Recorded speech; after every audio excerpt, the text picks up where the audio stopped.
मेरा नाम मोहिनी है। हमारे नाना जी का बहुत बड़ा घर था जिसमें हम सब एक ही साथ रहते थे।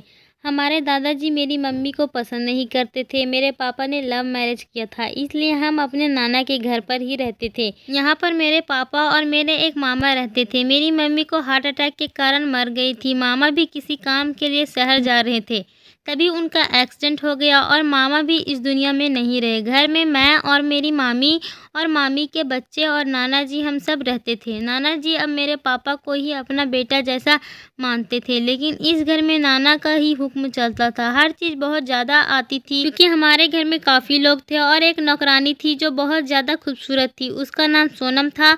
वो कहती थी कि मेरा असली नाम संगीता है, लेकिन संगीता मुझे अच्छा नहीं लगता था, इसलिए मैंने अपना नाम बदलकर सोनम रख लिया।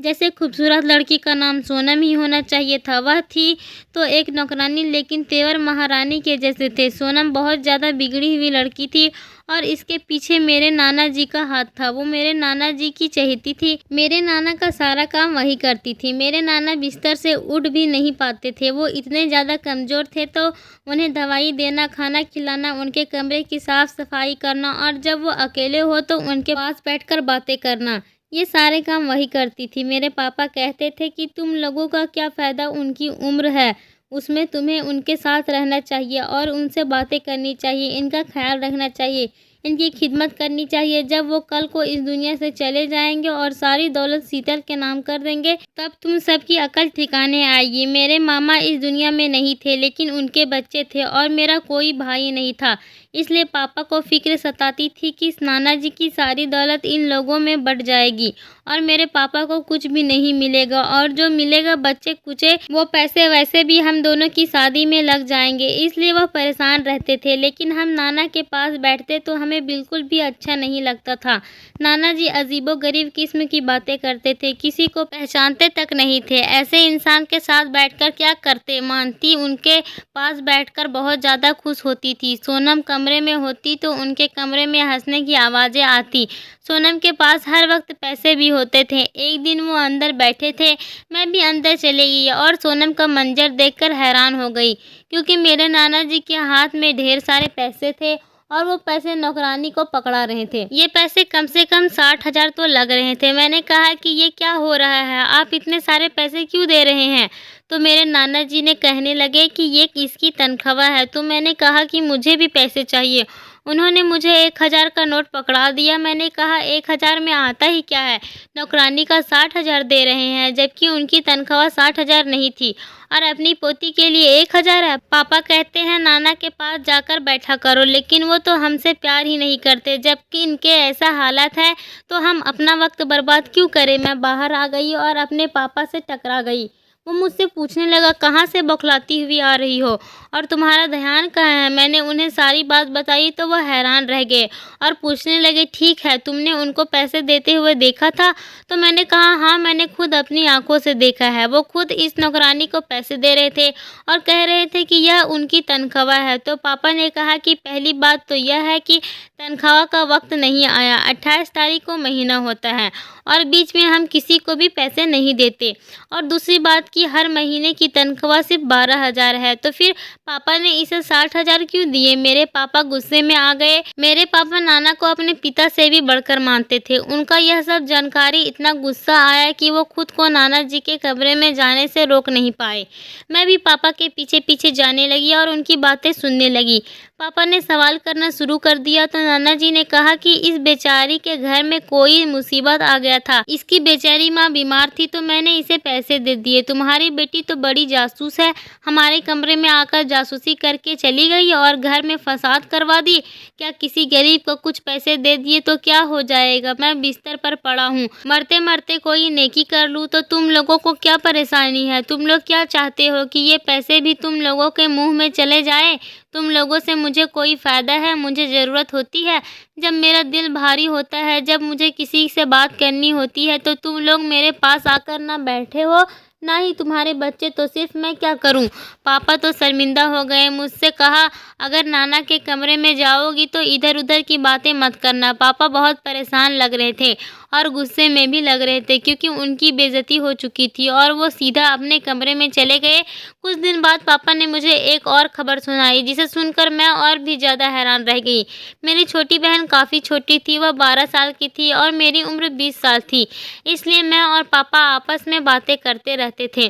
पापा ने मुझसे कहा तुम्हें एक बात बतानी है और इसके बाद से तुम्हें इस घर में बहुत ज़्यादा ध्यान देना है। पता नहीं ऐसी कौन सी बात है। मैंने कहा ठीक है पापा, मैं ध्यान दूंगी। पापा ने मुझे बताया कि ज़रूर कोई चाल चल रही है, झूठ बोलकर पैसे रही है, क्योंकि कल ही मुझे एक मेडिकल पर उसका भाई मिला जो अपने दवाई लेने आया था और मैंने उससे पूछा कि तुम्हारी माँ बीमार थी, अब कैसी है? तो वो मुझसे कहने लगा आप कैसी बातें कर रहे हैं, मेरी माँ को तो गुजरे हुए 4 साल हो गए हैं।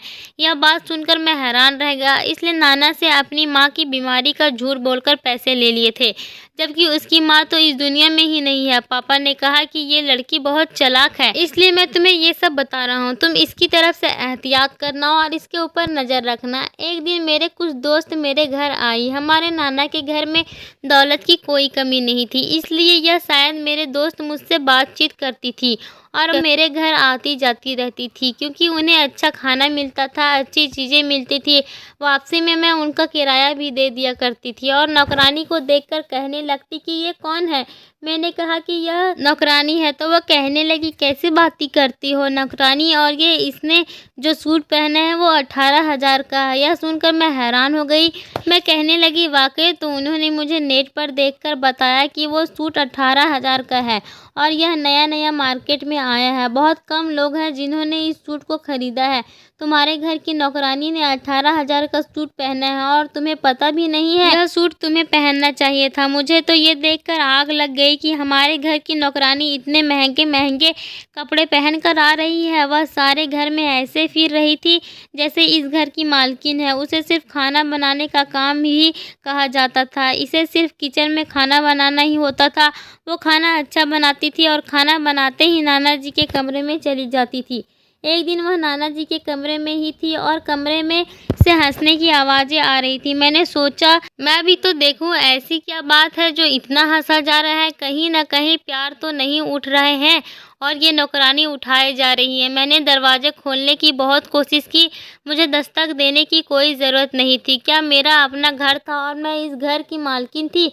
लेकिन यह देखकर मेरे कदमों तले ज़मीन खिसक गई और मेरी जान निकल गई कि दरवाज़ा तो अंदर से बंद था, दरवाज़ा खुला ही नहीं। और वो हंसने में इतने मसरूफ़ थी कि उसे पता ही नहीं चला कि मैंने दरवाज़ा खोलने की कोशिश की है।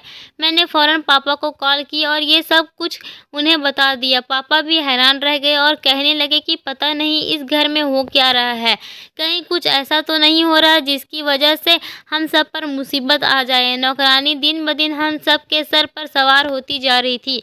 इसके तौर तरीके, इसके हरकतें, इसका घर में सिर उठाकर फिरना का अंदाज, इसके पास ऐसा कोई रास्ता था जिसके बारे में हमें पता नहीं था, इसलिए कुछ ऐसा कर लिया था जिसका हमें पता नहीं था। ऐसे किसी बात का डर नहीं था। वो हमारे सामने धन आते फिरती थी, अब तो वो हमारी बात भी नहीं मानती थी। एक बार मैं दूध का गिलास पकड़कर जा रही थी कि मेरे हाथ से गिलास टूट कर गिर गया और वो दूध जमीन पर गिर गया। मैंने उससे कहा कि ये साफ कर दो। वह खाना बना रही थी। उसने मुझसे कहा कि यह रहा कपड़ा, लो साफ कर लो। भला कौन सी नौकरानी आपको यह कहती है कि आप अपना काम खुद करो, जबकि आपने उसको काम पर रखा हो और आप उसे पैसे दे रहे हो। मुझे गुस्सा आ गया। मेरी नौकरानी से लड़ाई हो गई। मैंने कहा नौकर हो तो नौकर ही बनकर रहो। मैंने तुमसे काम करने को कहा है, तुम मुझे बातें सुना रही हो। उठाओ कपड़ा और ये सारी गंदगी साफ करो। तो कहने लगी मैं खाना बना रही हूँ, मुझे खाना बनाना है, जो गलती खुद की हो उसे खुद साफ करो। उसने मेरे साथ बहस कर ली और उसने वह साफ ही नहीं किया।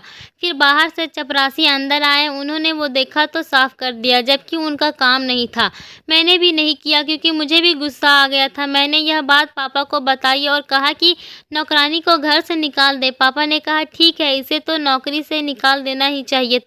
पापा ने अगले दिन ही इस महीने की तनख्वाह उसे दे दी और अगले महीने की तनख्वाह भी दे दी और उसने कहा कि हम तुम्हें नौकरी से निकाल रहे हैं, इसलिए हम अगले महीने की तनख्वाह भी तुम्हें दे रहे हैं। वहाँ जाने के बजाय मेरे नाना जी के कमरे में जाने की कोशिश कर रही थी कि मैं उनसे मिलकर चली जाऊंगी, तो मैंने कहा कि वह सो रहे हैं, जबकि वह सो नहीं रहे थे। कहने लगी, अच्छा मेरा कोई सामान अंदर पड़ा है। मैंने कहा कि मुझे बताओ क्या चीज़ है, मैं तुम्हें ला कर देती हूँ। तो कहने लगी, नहीं मुझसे कोई गलती नहीं हुई है, तो मुझे काम से क्यों निकाल रहे हो। वह हर तरह से कोशिश कर रही थी कि वह उस कमरे में जाए, लेकिन हम बाप बेटी ने भी उसे जाने नहीं दिया। हमने कहा अपना सामान उठाओ और यहाँ से चली जाओ, और फिर वो चली गई। हमने चैन सुकून का सांस लिया और सोचा कि यह काम हमने पहले क्यों नहीं किया था। वो नौकरानी के साथ हमारा कोई रिश्ता नहीं था और ना ही हमारी कोई रिश्तेदार थी जिसको घर से निकालने के लिए ज़्यादा तकलीफ होती या तो बहुत बड़ा खेल खेलना पड़ता। नौकर तो आते जाते ही रहते हैं।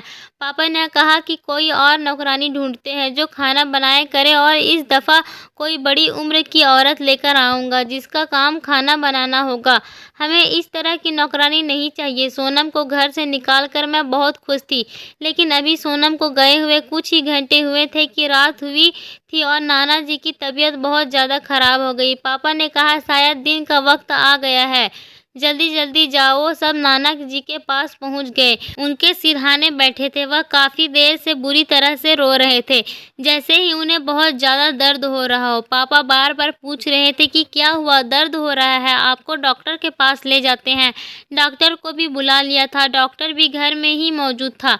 मामा के बच्चे भी आ गए थे, सब उनके पास ही खड़े थे, चरपाई की तरफ देख रहे थे। सब आस पास बैठे थे। मेरे नाना को चरपाई पर ही नींद आ जाती थी। उन्होंने अपना जुबान खोली तो कमरे में सारे लोग हैरान रह गए, क्योंकि उन्होंने कहा कि सोनम कहाँ है। वो बार बार यही पूछने लगे।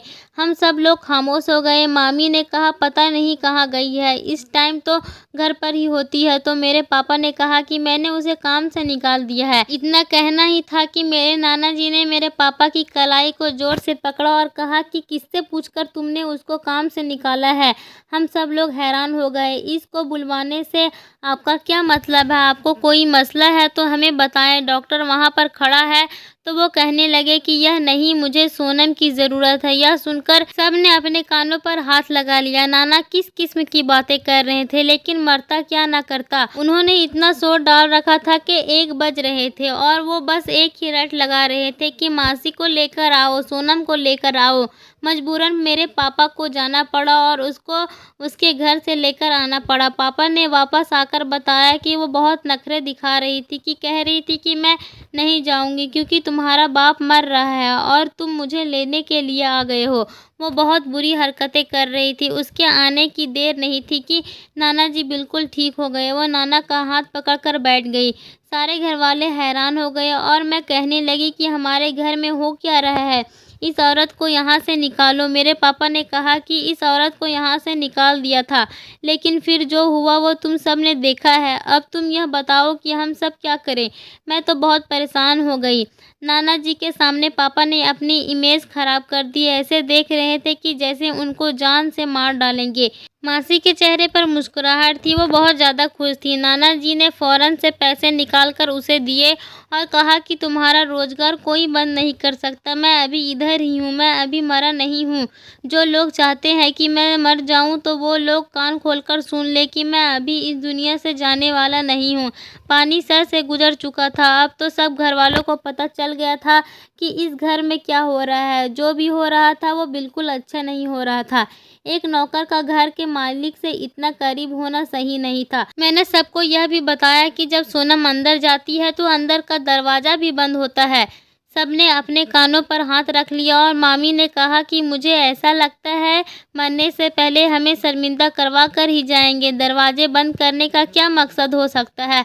पापा ने कहा तुम सब मिलकर मेरी मदद करो। मैं तो अपनी तरफ से जो कर सकता था वो कर चुका। तभी सोनम की आंखों में जाते हुए भी जीत की खुशी थी। उसे पता था कि हम वापस आ जाएंगे और उसे कोई नहीं रोक सकता। लेकिन अब मामला मैंने अपने हाथ में लेने का सोच लिया। मैंने कहा, मैं देखूंगी कमरे में होता क्या है। मैं सोनम के कमरे में गई और मैंने उसके कपड़े चुरा लिए। मैंने यह बात किसी को भी नहीं बताई कि मैं अपने दिमाग में एक प्लान बना चुकी थी और उस पर अमल करना चाहती थी। वैसे मैंने गलती करी। मुझे यह बात पापा को बता देनी चाहिए थी, लेकिन पापा मुझे यह काम कभी नहीं करने देते और मैं बड़ी बहन बनकर सबका मामला हल करना चाहती थी। मैंने सोच लिया कि मुझे क्या करना है।